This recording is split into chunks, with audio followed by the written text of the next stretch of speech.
A very good afternoon to you and welcome to this edition of Lunchtime News. I'm Katharina Chang and you're joining me live from our Newsfirst studios here in Colombo. Let's now take a look at what's making headlines this afternoon. The Ministry of External Affairs states that Sri Lankan students in Crimea University are safe. Secretary of State John Kerry and Russian Foreign Minister Sergei Lavrov due to hold discussions to try ease tensions over Ukraine. 2 persons attempting to sell crocodile geckos arrested. An issue has arisen with regards to the issuing of national identity cards. The Commissioner General states that the matter will be resolved within 3 weeks. And now those stories in detail. The Ministry of External Affairs say that news reports which are in wide circulation attributed to the ministry stating that, quote, communications are going on with officials in Moscow to bring back 13 Sri Lankan students in Crimea University, unquote, is totally inaccurate and has caused concern among the general public. And in other developments, U.S. Secretary of State John Kerry and Russian Foreign Minister Sergei Lavrov are due to hold crucial talks to try to ease tensions over the Ukraine crisis. The U.S. accuses Moscow of deploying troops in Ukraine's Crimea region, describing it as an act of aggression, a claim denied by the Kremlin. Despite the sharp differences, both sides have hinted they would prefer to start a dialogue. Moscow remains in de facto control of Ukraine's southern autonomous region. The tense standoff continued overnight in Crimea, but there were no reports of any violence. EU Foreign Policy Chief Catherine Ashton will travel to Kiev for talks with the new government. Meanwhile, Russia said it successfully tested an intercontinental ballistic missile on Tuesday. 2 individuals who attempted to sell several crocodile geckos were arrested in the Bibla area yesterday. The 2 suspects were arrested in the Ilukapatala area in Bibla last night based on a tip-off received by the police.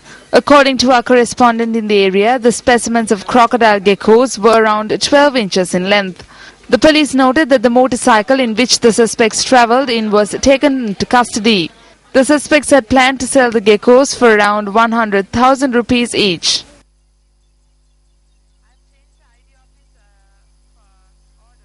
According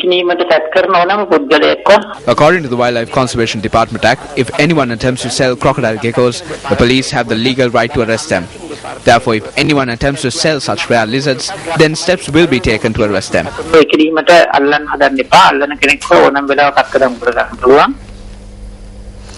Minister of Culture and Arts T.B. Ekanayaka states that the Cabinet has given their approval to construct a water purification centre in the Yapahu electorate so the residents have clean drinking water.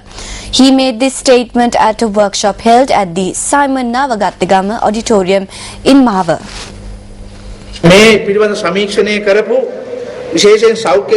Officials in the health sector conducted an investigation and they stated that pesticides and other heavy metals are polluting the water. This could lead to kidney diseases and other illnesses. This problem is there especially in the Pulpitikama division. So we are aware about this situation and the President informed the National Water Supply and Drainage Board and created this project. The filtration plant will be constructed in the Putuera village and water from the Tummoda reservoir will be purified. A South Korean bank donated 7,560 million rupees as funds for this project.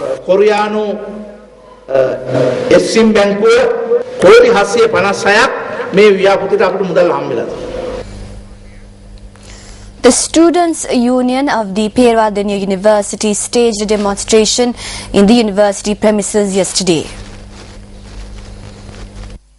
The protest was staged against the decision not to establish a management faculty at the Peradeniya University and the decision taken to cut down on the number of students who are being enrolled into the university as management students.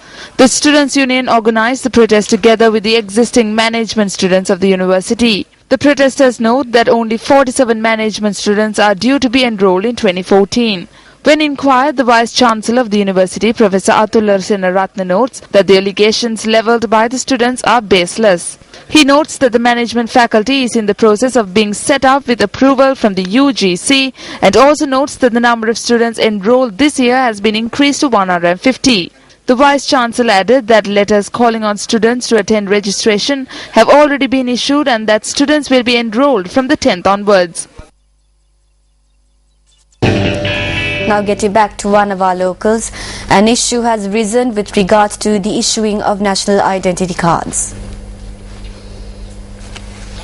A large number of people who registered for the one-day service to obtain national identity cards state that although they submitted their applications in the morning, they did not receive their NIC till late last night. My registration number is 71. However, people who received numbers such as 600 and 700 have already left this location. I came here at 6 a.m. They said they would give it by 3 p.m., then 4 p.m. and 6 p.m. We have not got it yet.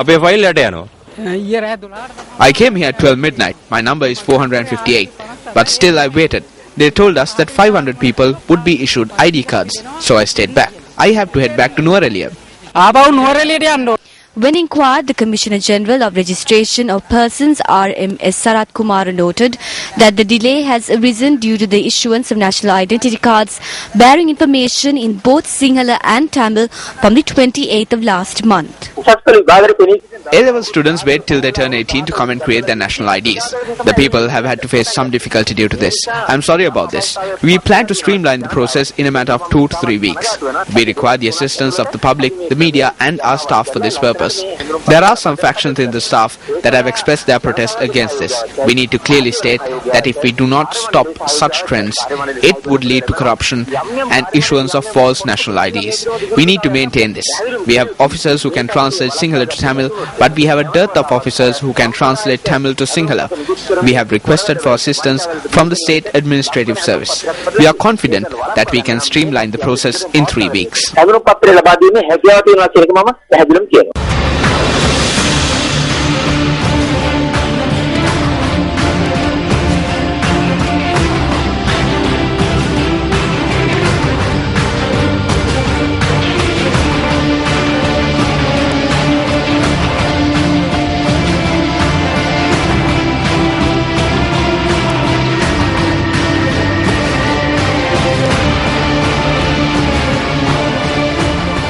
Well, on that note, we come to conclusion of this edition of Lunchtime News.